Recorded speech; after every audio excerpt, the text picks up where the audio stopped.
So I guess this is a result of globalization that you can find Coca-Cola tins on top of the Everest and Buddhist monk in Monterey. And so I just came 2 days ago from the Himalayas to your kind invitation, so I would like to invite you also for a while to the Himalayas themselves.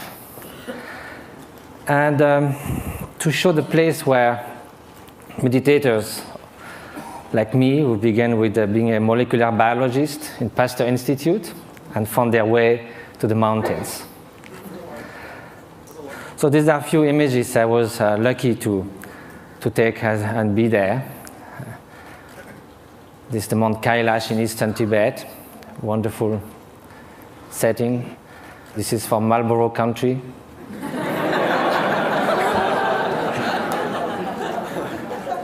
This is a turquoise lake, a meditator. This is the hottest day of the year, somewhere in eastern Tibet, on August 1st. And the night before, we camped, and my Tibetan friends said, we're going to sleep outside. And I said, why? We have enough space in the tent. They say, yes, but it's summertime.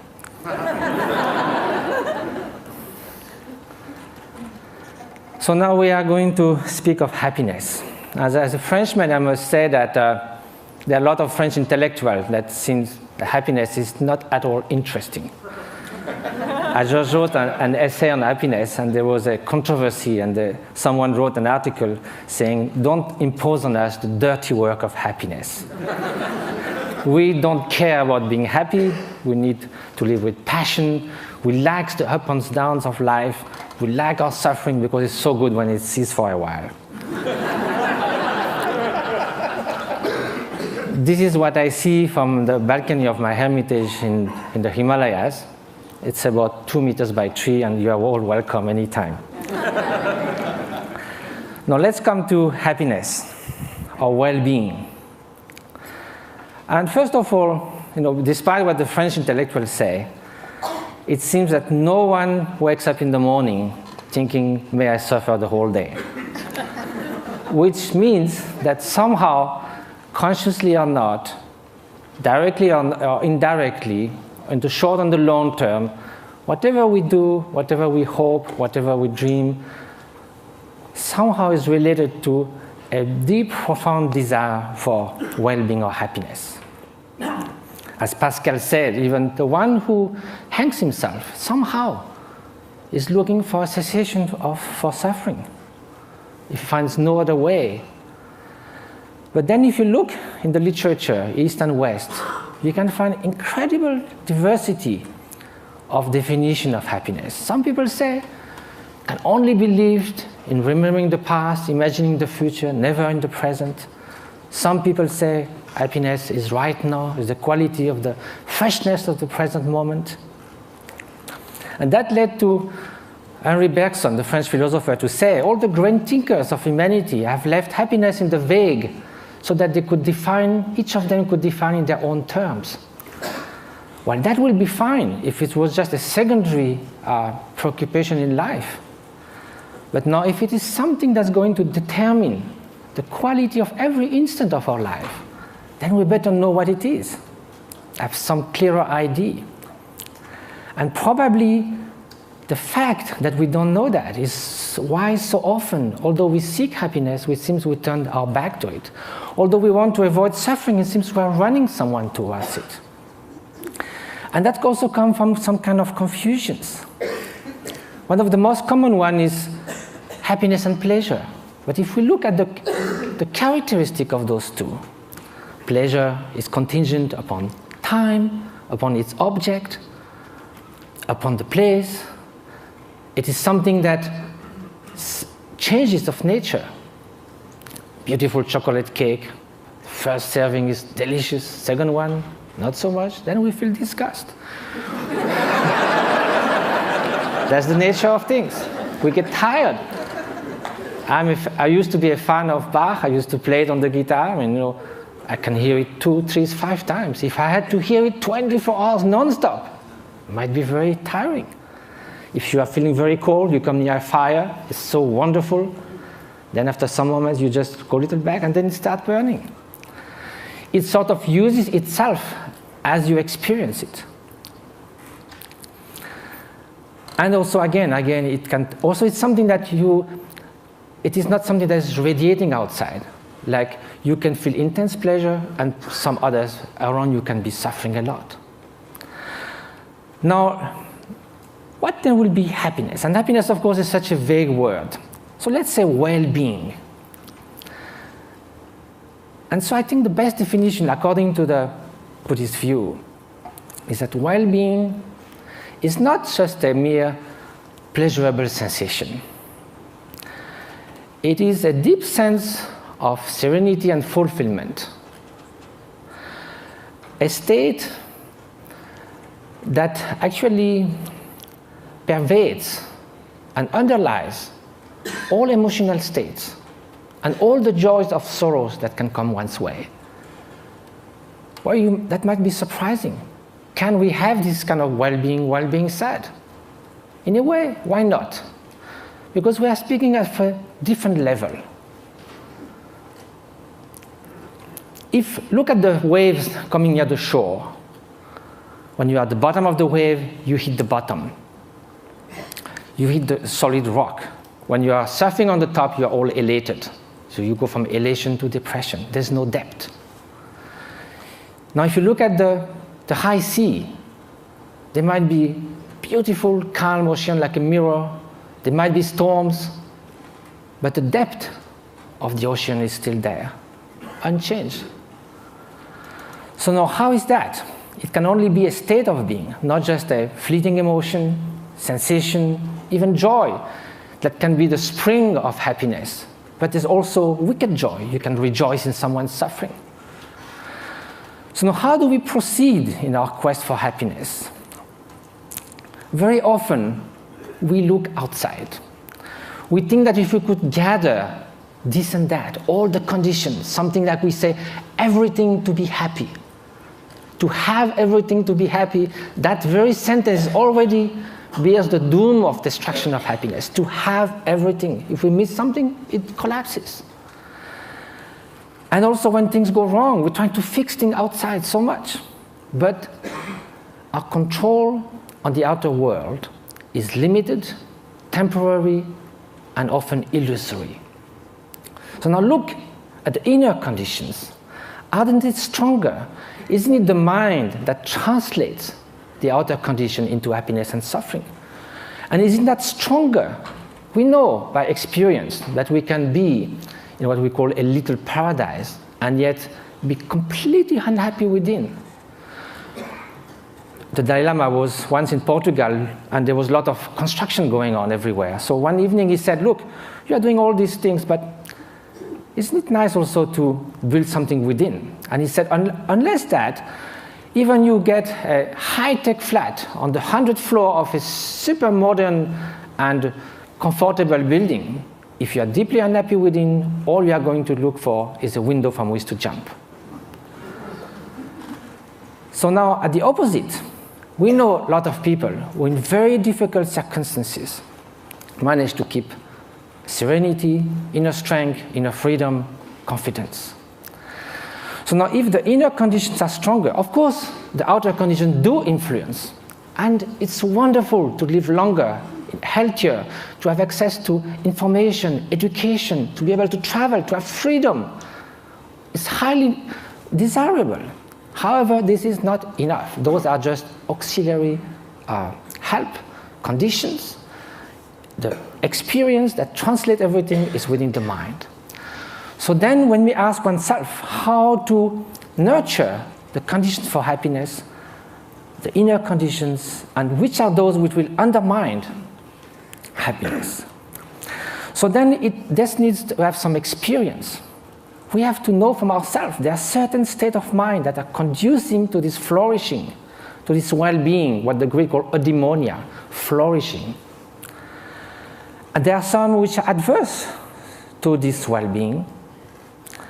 And so if we look from our own experience, anger, hatred, jealousy, arrogance, obsessive desire, strong grasping, they don't leave us in such a good state after we have experienced it.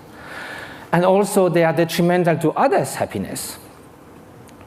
So we may consider that the more those are invading our mind, and like a chain reaction, the more we'll feel miserable, we'll feel tormented.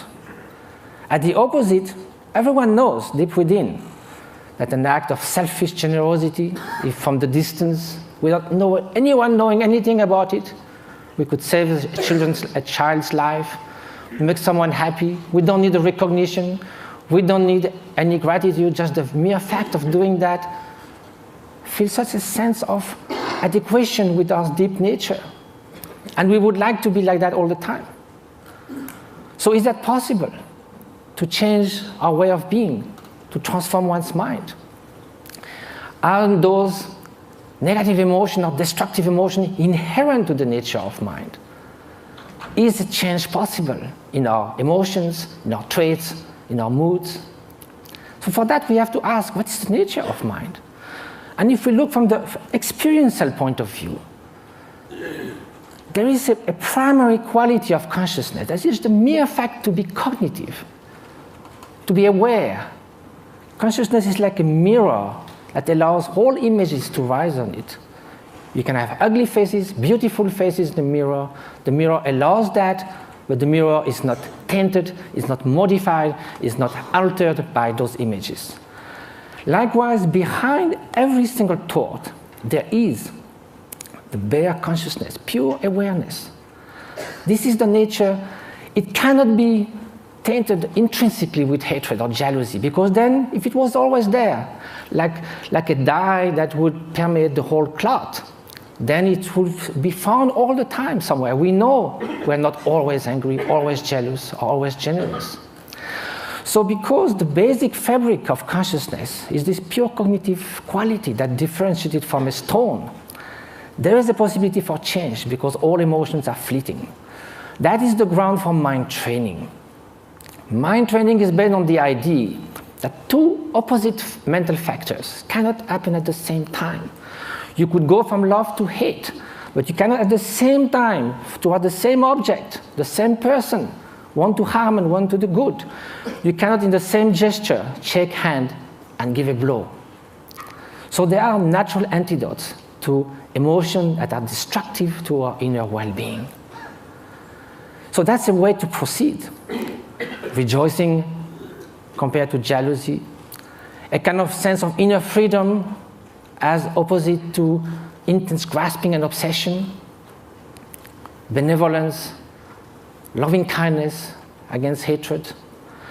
But of course, each emotion then would need a particular antidote. Another way is to try to find a general antidote to all emotions. And that's by looking at their very nature. Usually, when we feel annoyed, hatred, or upset with someone, or obsessed with something, the mind goes again and again to that object. Each time it goes to the object, it reinforces that obsession or that annoyance. So then it's a self-perpetuating process. So what we need to look now is, instead of looking outward, we look inward. Look at anger itself. It looks very menacing, like a billowing monsoon cloud, thunderstorm. But we think we could sit on the cloud, but if we go there, it's just mist. Likewise, if you look at the thought of anger, it will vanish like frost under the morning sun. If you do this again and again, the propensity, the tendencies for anger to arise again will be less and less each time you dissolved it. And at the end, although it may arise, it will just cross the mind like a bird crossing the sky without leaving any track. So this is the principle of mind training.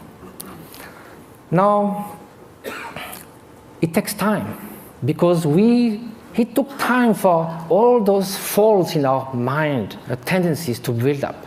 So it will take time to unfold them as well. But that's the only way to go.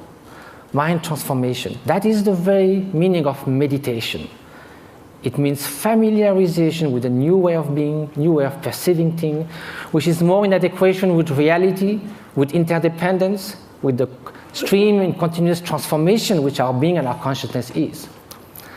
So the interface with cognitive science, since we need to come to that, and what was the subject of we have to deal in such a short time, with brain plasticity. Brain was thought to be more or less fixed. All the neuronal connection in numbers and quantities were thought till the last 20 years, thought to be more or less fixed when we reach the adult age. Now recently it has been found that it can change a lot. A violinist, as we heard, we have done 10,000 hours of violin practice. Some area that controls the movements of fingers in the brain change a lot. Increase and reinforcement of the synaptic connections. So can we do that with human qualities, with loving kindness, with patience, with openness? So that's what those great meditators have been doing. Some of them who came to the labs, like in Madison, Wisconsin, or in Berkeley, did 20 to 40,000 hours of meditation. They do like 3 years retreat where they do meditate 12 hours a day, and then the rest of their life they would do that 3-4 hours a day. They are real Olympic champions of mind training. This is the place where they meditate. You can see it's kind of inspiring. Now, here with 256 electrodes.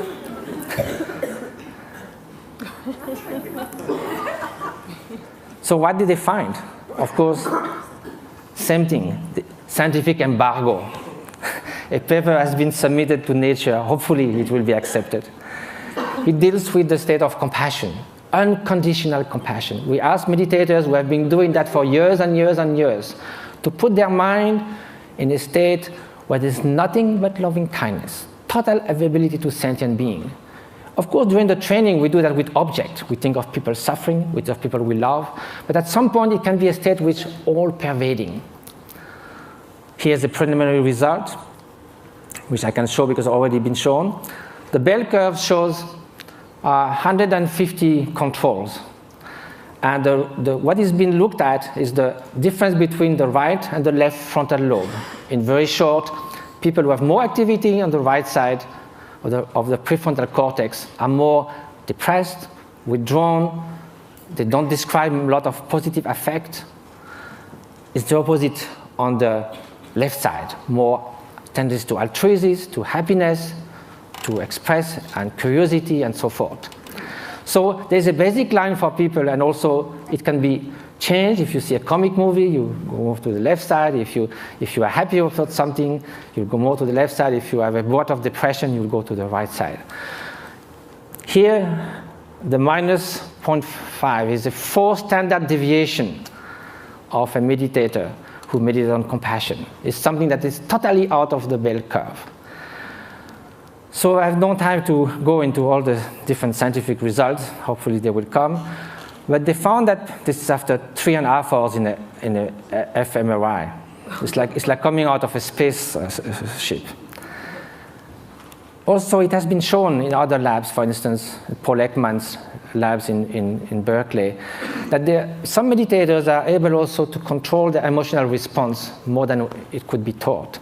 Like the startle experiments, for instance. If you sit a guy on a chair with all this kind of apparatus measuring your physiology, and there's kind of a bomb that goes off. It's a so instinctive response that in 20 years, they never saw anyone who would not jump.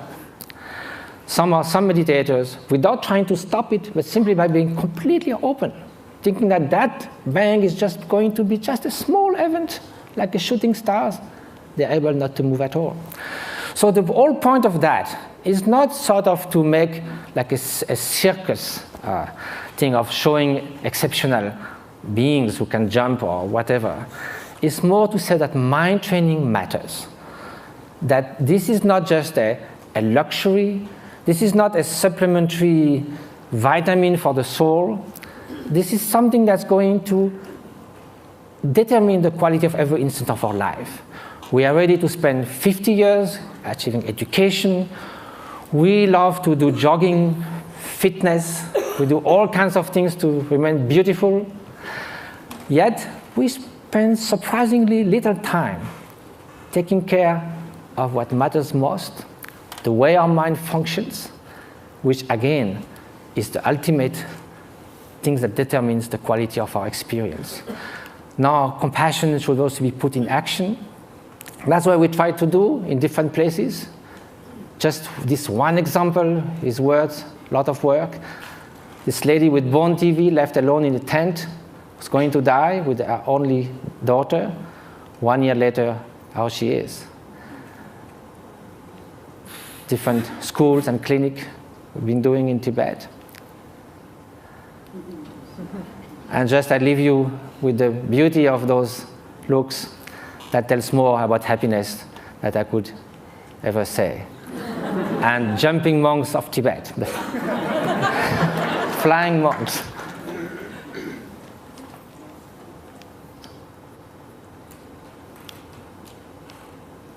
Thank you very much.